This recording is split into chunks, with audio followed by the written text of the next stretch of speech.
Hello and welcome. Tonight on your daily dose of corporates and markets, we'll be telling about why Tata Steel has fired 38 of its employees and what's more on Byjus going down the lane and a lot that could trigger the markets on July 7th. I'm Shrestha Tiwari. Let's take a look on what's in store for you tonight on Corporate Central. First up is days after TCS sacked 6 employees in a recruitment bribery case, Tata Steel has now fired a total of 35 people for breaching the code of conduct. Out of its 38 employees, 35 were suspended for unacceptable practices bordering on ethical issues and the other 3 for sexual misconduct. The company took action against its employees based on complaints received by several whistleblowers on issues such as misuse of authority, conflict of interest and contract management agreements.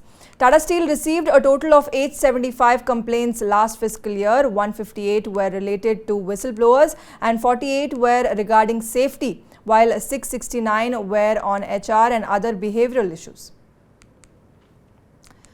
And things are not looking good for Byju Ravindran at Byjus. It seems that the shareholders and investors are losing faith in the company and the founders. Now, some of the company's investors want to oust the company's founder and chief executive officer, Byju Ravindran, from the company, according to reports. In fact, in the EGM convened on July 4th, there was a demand for some of the company's investors to remove Byju Ravindran and appoint a new interim CEO in his place. It has also been said that Byju Ravindran should not continue in his post until a decision is taken from the court. This EGM was called to update the shareholders about the new auditor and restructuring plan. The Securities and Exchange Board of India has issued a show cause notice to the National Stock Exchange on allegations that certain traders manipulated its software to execute many orders undetected and displace other users from the system.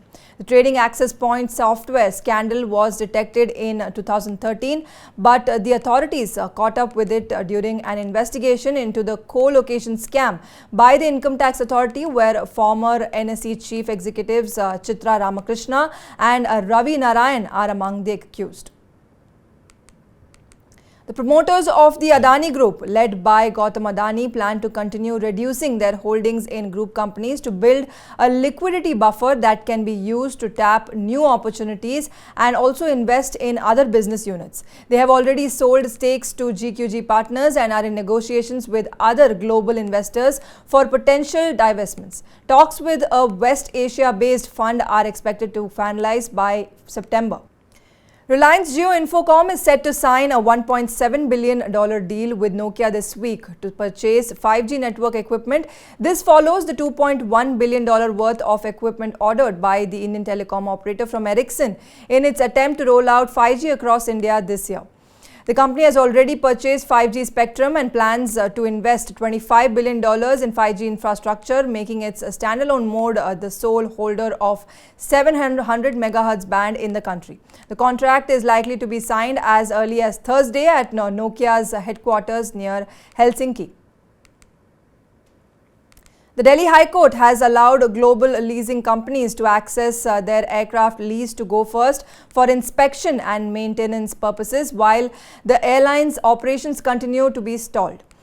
Delhi High Court Justice Tara Vista Ganju has said that the aircraft of the lessors are valuable and require regular maintenance. The court has asked DGCA and the airport authorities to allow the lessors or their representatives to carry out inspection of their planes within 3 days from July 5th.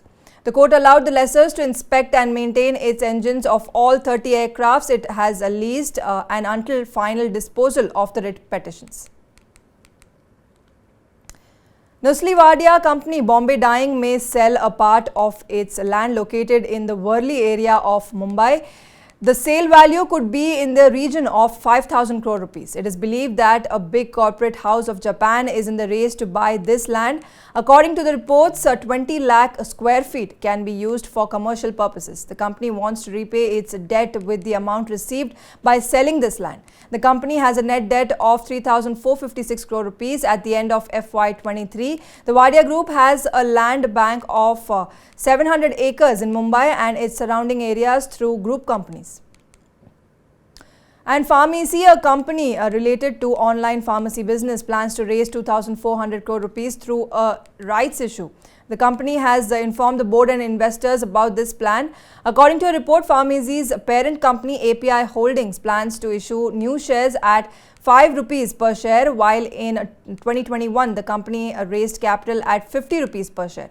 That is, compared to 2021, a plan has been prepared to issue shares at 90% discount. According to this report, the valuation of Pharmeasy can be $500 to $600 million, which was $5.6 billion 2 years ago. The amount raised from the rights issue will be used to repay the loan taken from Goldman Sachs.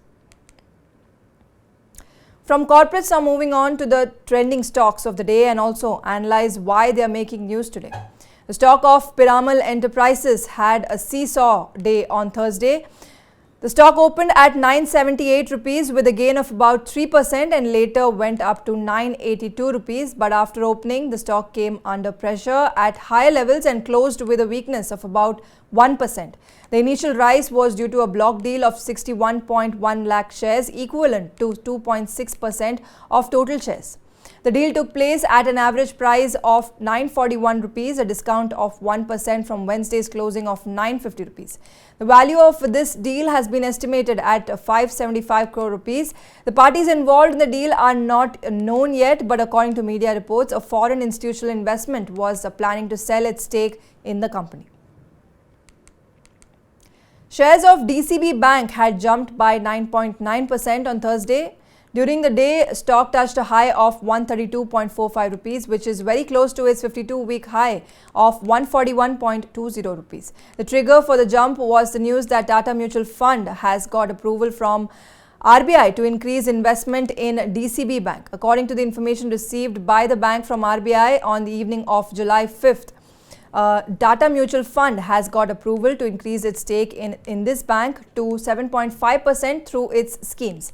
Domestic institutional investors are continuously increasing their stake in DCB Bank, and by the end of March 2023, the stake of DIIs in this bank increased to 39.96%, which was 37.51% in September 2022 and 39.46% in December 2022. The shares of Ujjivan Small Finance Bank saw a gain of up to 5.25% on Thursday. The stock had jumped up to 42.80 rupees in the intraday, which is the highest level of the stock in 52 weeks. The stock saw action after releasing strong business updates for the first quarter of FY24. Deposits of this bank have increased by 44% in quarter 1 of FY24. By the end of June, the total deposits of the bank increased to 26,655 crore rupees. Current and savings account deposits grew by 27% over the last year to 6,550 crore rupees, and advances, that is, loan book, grew by 31%. The total advances of the bank have increased to 25,346 crore rupees. Shares of RPP Infra saw a gain of more than 17% on Thursday. The stock touched an intraday high of 66.50 rupees, a 52-week high. The company has won orders worth 289.30 crore rupees, after which there was a queue of buyers in the stock. The company has got an order of 125.85 crore rupees for the flyover project in Tamil Nadu. These orders also include one worth 41.15 crore rupees from the Municipal Corporation of Madurai. Not only this, there are also other orders worth 122.3 crore rupees which have been received from various municipal corporations for improving the existing water supply distribution system and providing house service connections. After the new order, the total order book of the company has increased to 3,240 crore rupees. The stock of KEC International, the flagship company of RPG Group, saw an increase of up to 5% on Thursday. The scrip touched a high of 603.80 rupees during the trading session, which is its all-time high. On Thursday, this company has received new orders worth a total of 1,042 crore rupees. Recently, the company had entered the railway segment, and now the first foreign order has been received in this segment. In these orders, signalling and telecommunication projects have been received from SAARC countries. Apart from this, these orders also include T&D projects in Middle East, Asia, Europe, America, and orders from supply of various types of cables from major steel company in India and abroad. That was all about corporates and markets for the day. Moving on to some important corporate events and triggers which could make big market impacts. Let's take a look. On July 7th, as IOC's board meeting will be held, will consider raising capital through rights issue. Also, Suzlon Energy's board meeting will be held. Raising capital will be considered in this board meeting. IdeaForge's IPO will be listed and total IPO was filled 106.06 times. Issue price of IPO was fixed at 672 rupees. Axis Bank, Bharat Forge dividend ex-date, and also Delta Corp, Adani Enterprises dividend ex-date, Ashok Leyland, Biocon dividend ex-date. An ex-date of bonus issue of Roto Pumps bonus issue of 1:1 was announced. Globally, on July 7th, US employment data for June will be released. That was all on this episode of Corporate Central. For more personal finance updates, log on to Money9's website and Money9 app, and also keep watching Money9.